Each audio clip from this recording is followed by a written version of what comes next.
The opposition leader in Uganda and pop star Bobiwine says he plans to run for president position again in the upcoming elections. The 43-year-old born Robert Kyagulanyi has criticized the international community of not speaking out more against what he's termed gross human rights violations in Uganda.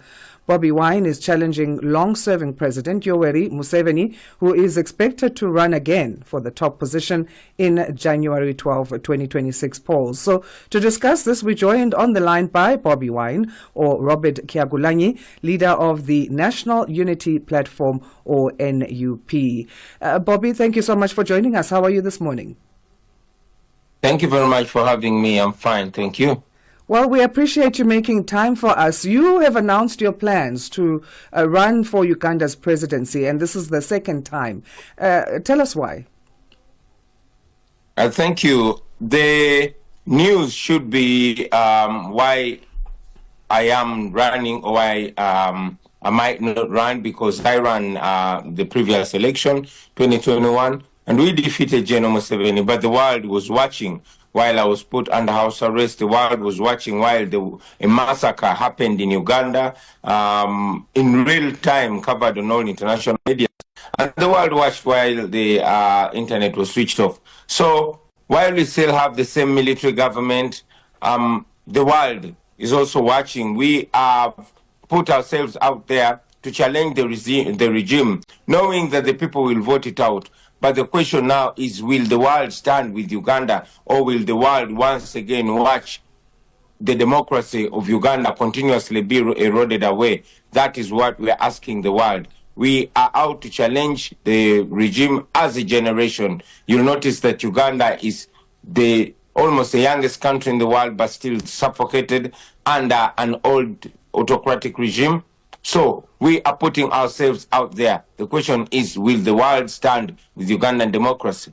How much of Uganda's problems can be solved as a result of international pressure? As you say, the Holocaust Memorial Museum in the U.S. has issued a warning of possible mass atrocities in the lead up to the next year's election, and you've criticized Western leaders that they're not speaking out enough on Uganda. How much of Uganda's problems can be solved from international pressure?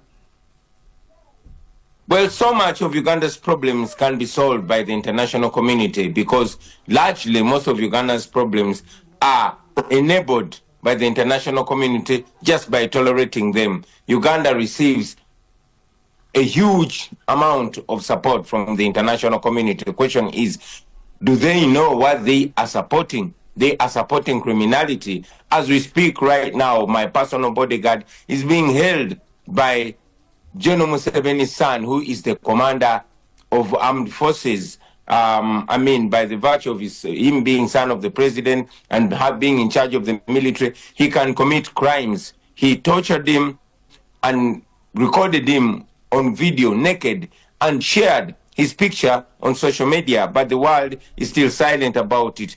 That is what we're fighting against. So if the international community disassociates with the criminality happening in Uganda and stops sponsoring our oppression, that will be the first step to our liberation.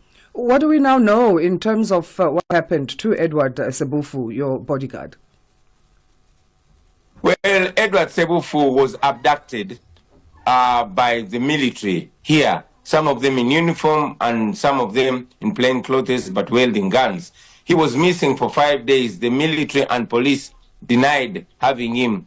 But in the middle of the night, General Museveni's son, who is the army commander of Uganda, came out and bragged about holding him under his basement and teaching him his tribal language, Runyankore. Up to now, the police has not said anything. They said after the general made a statement on Twitter, they cannot say anything. All the institutions are subdued, the parliament, the courts of law, and all other institutions of state. So right now, Eddie was taken secretly and dumped in a prison hospital. Not in a hospital, but in a prison sick bay. Right now, Eddie is in a prison sick bay with no justification whatsoever.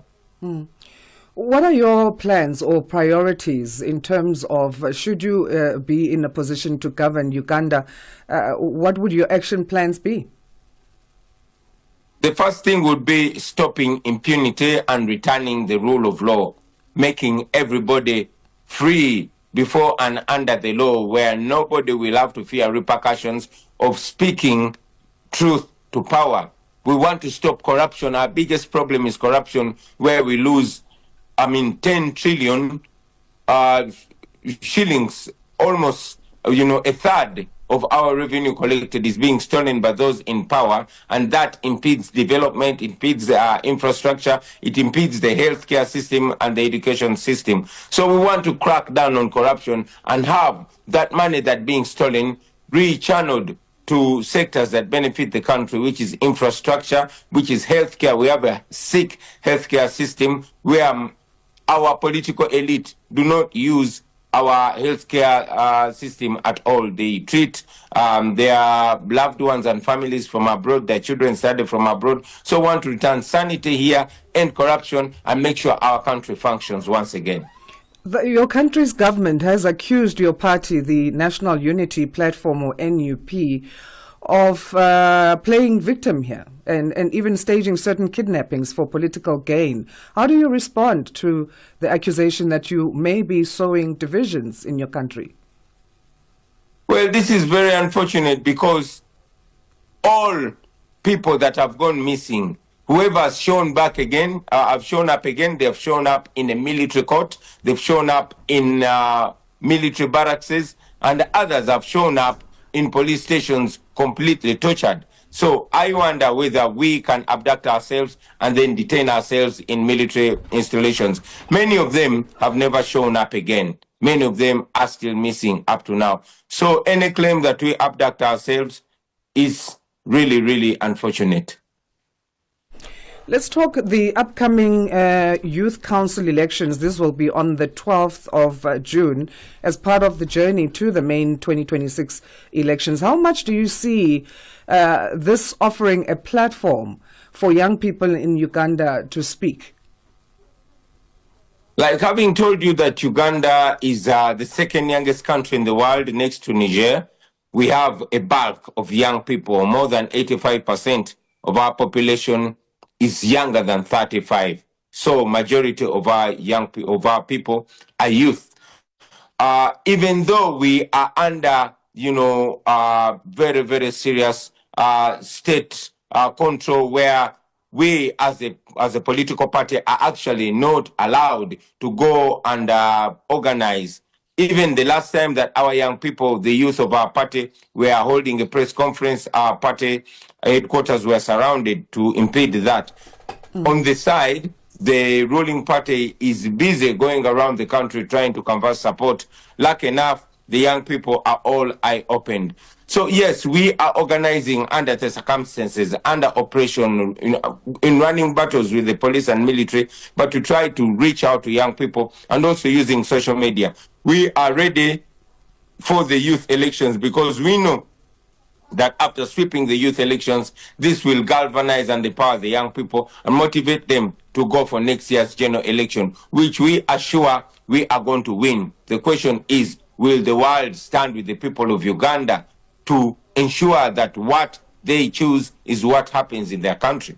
Well, as the world watching, do you think Uganda can convince us that democracy rules there? 80-year-old President Yoweri Museveni has ruled the country for 40 years. Well, democracy is possible, but democracy dies in the dark. Democracy dies in silence.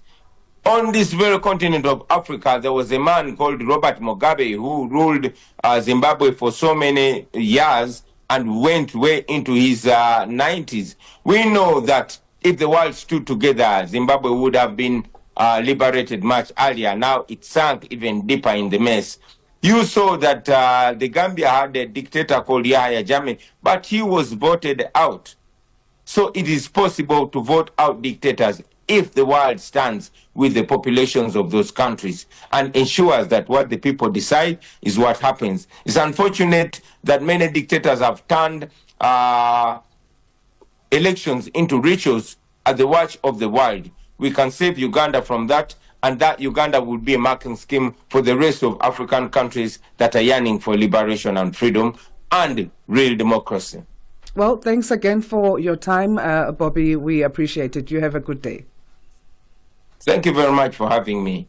Our pleasure. That was joining us on the line, Bobiwine, or Robert Kyagulanyi, birth name, and he is leader of the National Unity Platform, or the Uganda's main opposition party. That's where we leave that chat for now, and we'll see if we can get the other side to the story. We need to give different angles to it, and maybe we'll see if we can get a hold of someone from Uganda's government to give us or shed more light in terms of what's transpiring there in the country. Coming up, we're going to have our news update.